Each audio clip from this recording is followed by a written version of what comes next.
예, 오늘의 모닝 브리핑 시작하겠습니다. 8월 생산자 물가지수가 예상치에 부합하면서 다음 주 FOMC 회의에서 금리 인하는 완전히 확정이 됐다. 이런 분위기가 만들어졌고, 이게 3대 지수 모두 최고치 경신하는 그런 계기로 작동을 했고요. 11개 업종 중에서 10개가 올랐습니다. 그리고 이제 마이크론 테크놀로지가 또 급등을 해서 브로드컴, 그 다음에 오라클, 마이크론 테크로 이어지는 어떤 기술주의 순환, 주도, 이런 현상이 오늘도 또 이어지는 그런 모습을 보였고요. 우리 증시는 이제 정책 효과, 국내 정책 효과까지 더해지면서 사상 최고치 돌파했잖아요. 근데 어제 같은 경우는 상승 종목 수가 좀 줄어드는 그런 모습을 보였거든요. 근데 오늘 다시 매수가 좀 확산이 되는지 이 점을 좀 봐야 될 거고, 어제는 이제 반도체, 조선, 방산 이런 종목군들이 강하고 엔터와 증권주는 매물이 나왔는데, 밀렸던 종목들 중에서도 다시 또 올라서는 그런 움직임이 나와야 되거든요. 그러니까 매수세가 좀 광범위하게 확산이 되는지, 그러니까 이런 부분들을 중점적으로 봐야겠습니다.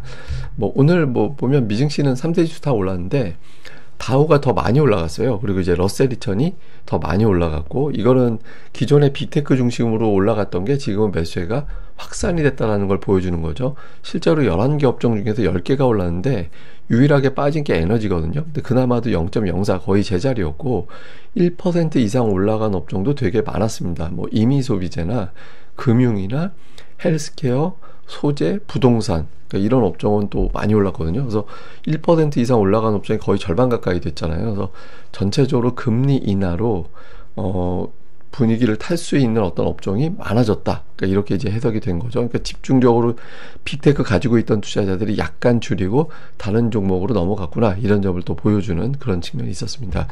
이슈들을 점검해 보면 우선 잠시 또 자세히 보겠습니다만은 8월 소비자 물가지수가 전월 대비 0.4, 전년 대비 2.9. 그러니까 전월비가 예상보다 조금 높게 나오긴 했는데, 어쨌든 전년 대비가 앞에 3이 안 찍혔잖아요. 이게 앞에 3이냐 2에서 막아내느냐, 이게 상당히 중요했는데 어쨌든 2에서 막아냈거든요. 그래서 다행스럽다. 그러니까 이렇게 금리 인하를 못 막는 거다, 이렇게 해석이 됐고요. 고용지표는 안 좋게 나왔습니다. 실업수당 청구 건수가 26만 3천이 나왔는데 예상이 23만 5천이었거든요. 이게 2021년 10월 이후에 가장 높은 수치였어요. 그러니까 이렇게 나오다 보니까 긍정적으로 보면은 이제 금리 인하는 확실하다, 이런 것도 있고, 그러니까 부정적으로 보면 이거 물가는 높고 고용은 나빠지니까 혹시 스태그플레이션 아니냐, 그러니까 이런 우려도 있었거든요. 근데 오늘은 주로 이제 긍정적인 측면에 더 집중을 했던 것 같고요. 그리고 실업수당 청구 건수도 약간 좀 왜곡된 게 있었거든요. 이건 제가 잠시 후에 설명드릴 건데, 어쨌든 그래서 연준은 이제 금리를 더 신경 쓰면서 이제 관리할 수밖에 없게 됐다. 그러니까 고용이 안 좋아졌기 때문에 이제는 금리를 내려야 된다, 이런 분위기가 더 크게 작동을 했습니다. 그리고 이제 경기 침체에 대해서는 좀 과장된 것 같다, 이렇게 보는 게, 고용이 줄어들고 있지만 해고 역시 아직까지는 많지 않다라는 거예요. 그래서 웰스파고 분석에 의하면 경기가 악화되는 초기에는 실업수당 청구가 30만을 넘겨야 되는데 아직까지 그 정도 숫자는 안 나왔다. 그래서 경기 침체를 해석할 정도는 아니다, 이렇게 이제 해석을 했고, 또 칼라일에서는 이제 다음 주에 만약에 너무 경기 걱정을 해서 0.5%포인트 인하를 해버리면 정말 경기가 나쁘구나 라고 시장이 해석을 하게 되고, 그게 이제 주식시장에 급락을 유발할 수 있다. 그래서 0.25 내리는 게 투자자들에게는 가장 무난한 그런 선택이 될 것 같다, 이렇게 이제 평가를 했습니다. 그리고 이제 블룸버그에서는 일부 투자자들이 해지를 하고 있다는 거예요. 시장이 너무 세니까 혹시라도 시장이 하락하면 어떡하나, 이렇게 걱정을 해서 풋옵션을 매수하는 그런 움직임이 나오고 있는데, 다만 이제 뱅크 오브 아메리카는 추세적으로 큰 하락이 나올 것 같지는 않아서 예를 들어서 한 지수가 5% 정도 하락하는 거 해지하는 거는 괜찮지만 그 이상 하락을 염두한 해지는 좀 위험하다, 그러니까 이런 취지로 분석을 하기도 했습니다. 근데 오늘 어쨌든 소비자 물가지수에 대한 관심이 되게 높았잖아요. 근데 이제 헤드라인은 0.4, 2.9, 예상치 거의 비슷하게 나왔고요. 근원도 예상치하고 딱 맞아 떨어졌습니다. 근데 주거비가 이제 0.4% 올라서 이제 전체적인 상승을 주도했는데, 중고차, 트럭, 의류, 신차, 이 가격이 올라갔거든요. 근데 이 품목은 관세 영향을 받는 품목들이잖아요. 그래서 물가 상승률이 어느 정도 이제 관세 영향을 이제 받았다, 이렇게 이제 볼 수밖에 없고, 조금 다행스러운 건 이제 서비스 품목의 일부가 하락했다라는 점, 의료 서비스, 여가, 통신 이런 것들이 하락한 게 있긴 한데, 또 그 안에서도 항공료가 또 급등을 해가지고, 그러니까 전체적으로는 어쨌든 관세가 물가에 영향을 분명히 주고 있다. 근데 이제 해석은 조금 달라지고 있어요. 예를 들어서 BMO에서는 관세 영향 받은 건 맞는데 우려했던 것 같이 이렇게 폭등하는 수준은 아니지 않나? 그래서 좀 영향은 제한적인 것 같은데 이렇게 해석을 하기도 했고, 또 프린시펄에서는 고용이 나빠졌기 때문에 저 정도의 물가로는 이제 금리 인하 못 막는다.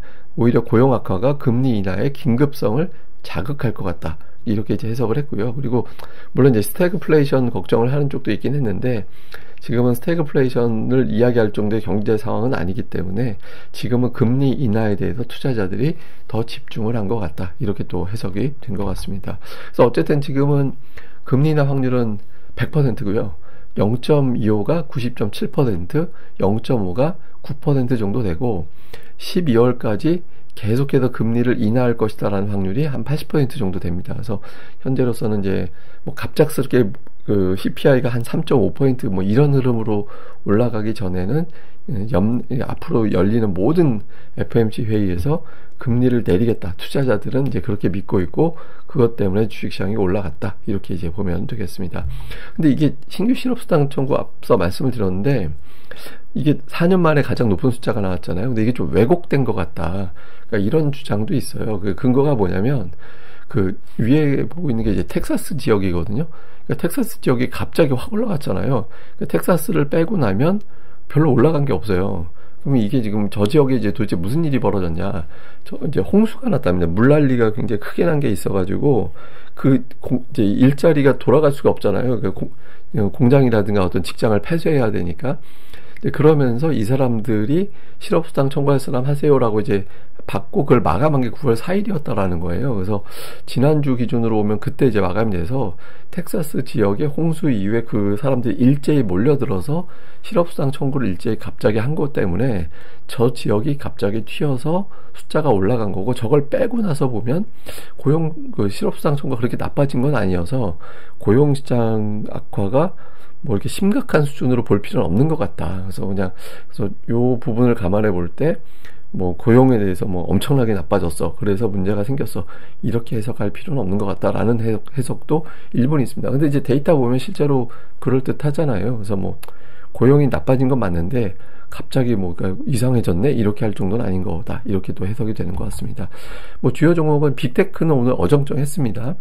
예, 애플이 1.4% 정도 올라갔는데 이제 브로드컴이 2.7% 정도 하락을 했고, 테슬라가 오늘 6%나 급등을 했거든요. 그 에너지 저장 장치 관련해서 새로운 제품을 공개를 하면서 이게 게임 체인저 될 것 같다. 이런 분석이 나온 게 있었고, 또 하나의 어떤 분석은 그 최근에 공매도가 8천만 주 정도 쌓여 있대요. 공매도 잔고가 한 8천만 주 정도 돼서 유통 주식 대비 한 비율이 상당히 높다. 다른 어떤 종목들 대비 공매도 비율이 한 3배 정도 높답니다. 그래서 오늘 아마 공매도의 숏 커버가 좀 나타난 것 같다. 그러니까 이런 어떤 해석이 있고요. 상승률 상위에 단연 눈에 띄는 건 이제 마이크론 테크놀로지. 그러니까 오늘 CT에서 목표 주가를 175달러로 높였습니다. 이제 이번 달 후반부에 이제 실적을 발표하는데 예상치를 넘는 실적이 나올 거고, 또 가이던스도 예상치보다 훨씬 높게 제시할 것 같다. 뭐 D램도 그렇고 낸드도 그렇고 최근에 가격이 워낙 좋아서 그 가격이라든가 이런 부분들, 또 데이터 센터라든가 이런 부분들에 대한 호실적을 공개를 할 거고, 그러면 주가가 올라갈 거다. 이렇게 해서 장중에 뭐 11% 넘게 올라갔다가 그나마 상승폭이 줄어든 건데, 어쨌든 오늘 마이크론 테크놀로지가 급등을 해서 우리 증시에도 좀 긍정적인 영향을 줄 가능성이 높다. 이렇게 봐야겠습니다. 자, 우리 증시는 이제 코스피가 사상 최고치 경신을 했죠. 근데 어제 같은 경우는 동시효과에 좀 점프시켜서 약간 종가에 올린 측면이 있긴 한데, 어쨌든 제가 저 박스권 말씀드릴 때 2달 정도 가면 곧 풀릴 가능성이 높아서 웬만하면 2달 넘어가지는 않을 것 같다라고 말씀을 드렸었잖아요. 근데 일단 이제 넘어서면서 이제 주가가 올라가는 모습이 있는데, 여기서 이제 제가 또 초반에 말씀드렸던 게, 지난달에 하락을 해서 이번 달에 하락이 나오면 시장이 이상해진다. 왜냐면은 2달 연속 하락은, 상승하다가 2달 연속 하락은 장세 끝, 상승장의 종료를 의미하는 거라서, 그때 이제 이번 달 흐름이 별로 어정쩡할 때 이제 말씀을 드렸잖아요. 그래서 이 상승장이 끝나는 건가? 그러니까 이렇게 짧게 끝나나? 이런 어떤 우려가 생길 수도 있었거든요. 근데 이제 넉넉하게 올려놨잖아요. 그래서 상승장은 끝나지 않았구나라는 거를 보여주게 되는 이제 그런 상황이 된 거죠. 이제 상당히 좀 다행스러운 대목이고, 코스닥은 지금 8일 연속해서 양시장 다 8일 연속해서 올라가는데, 어제 같은 경우는 약간 종가가 고가가 아닌 그런 형태로 마감이 됐거든요. 근데 다만 제가 뭐 거듭 그 말씀을 드리는 게, 뭐 여러 가지 데이터상도 있지만 월간으로 볼 때 200월선 전후까지 밀렸다가 올라갈 때, 그러니까 웬만하면 주가가 상당히 많이 올라가요.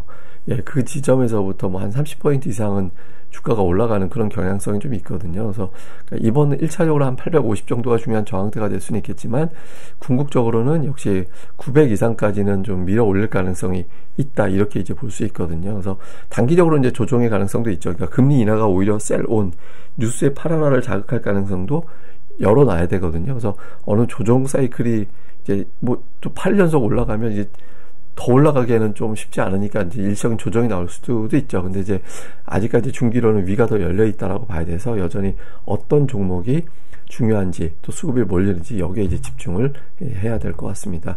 근데 최근에 이제 증시 수급은 개인이 엄청나게 팔고 있잖아요.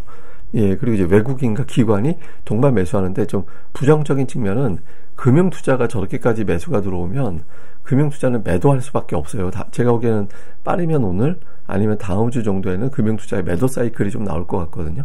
그러면 외국인 투자자들이 계속해서 적극적인 매수를 받아주지 않으면 시장이 조금 흔들릴 가능성이 있습니다. 특히 대형주 쪽에서는. 그래서 외국인들의 수급의 어떤 일관성이 계속해서 이어지는 게, 뭐 미증시가 올라가고 이거보다 외국인들 매수의 일관성 여부가 상당히 중요하다라고 봐야 되고요. 다음에 이제 코스닥 쪽에서는 외국인 기관이 동반해서 매도한 날이 9월 들어서는 없죠. 그러니까 둘 다 매수하거나 아니면 이제 한쪽은 매수하던가 이런 흐름이 나오고 있거든요. 그래서 이런 기조가 유지가 돼야 됩니다. 그러니까 둘 다 매도하는 날이 없어야 돼요. 그래서 그런 어떤 흐름이 유지가 된다라면 코스닥의 어떤 종목 장세는 계속해서 이어질 가능성이 있거든요. 근데 이제 여기도 하나 좀 잘 봐야 되는 게, 고객 예탁금이 늘고 있잖아요. 저희 예탁금이 늘어난 건 신규 자금도 좀 들어온 것 같아요. 근데 그 개인들이 워낙 많이 팔아서 매도하고 나면 이틀 지나면 계좌로 돈이 들어오잖아요.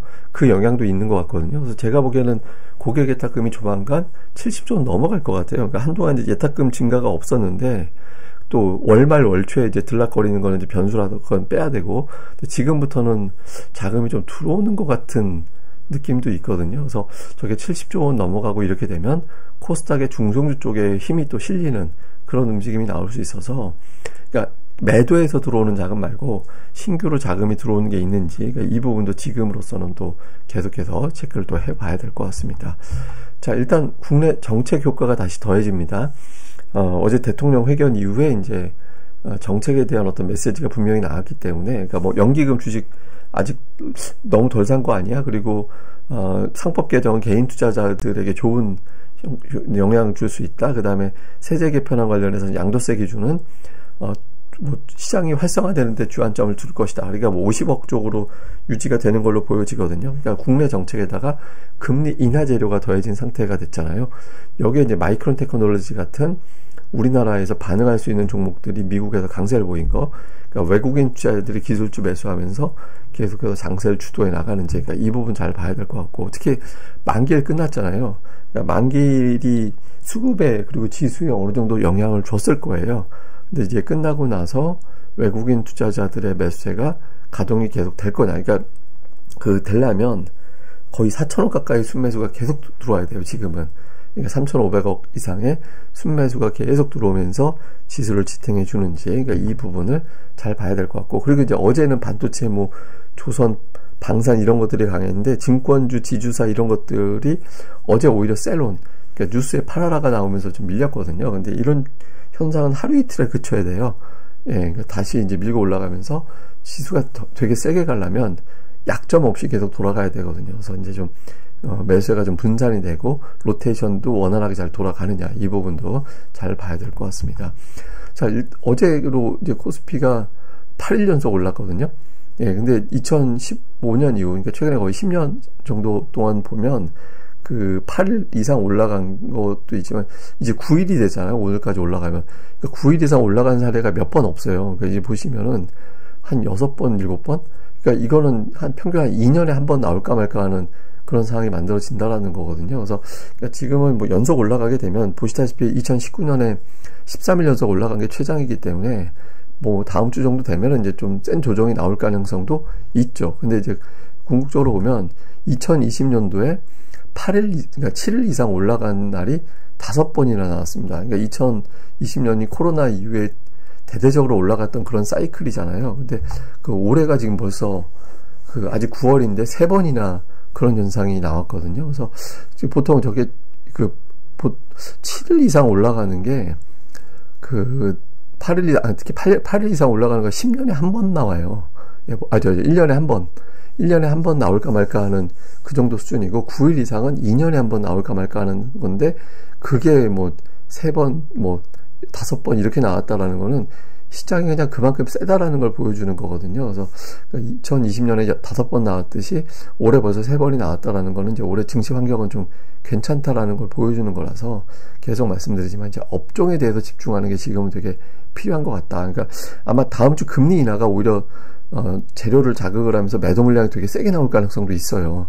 예, 그럴 수도 있는데 그런 조정이 나온다라면 지금은 오히려 그동안에 조금 이제 종목들별로 이렇게 좀 눌려있던 종목군들 또 수급이 바뀐 종목군들에 대해서 오히려 기회를 삼는 그런 차분함도 필요할 것 같습니다. 예, 그럼 또 오늘 하루 또 잘 보내시고요. 저는 또 다음에 뵙겠습니다. 이 방송 구독하기와 좋아요 꼭 부탁드립니다. 감사합니다.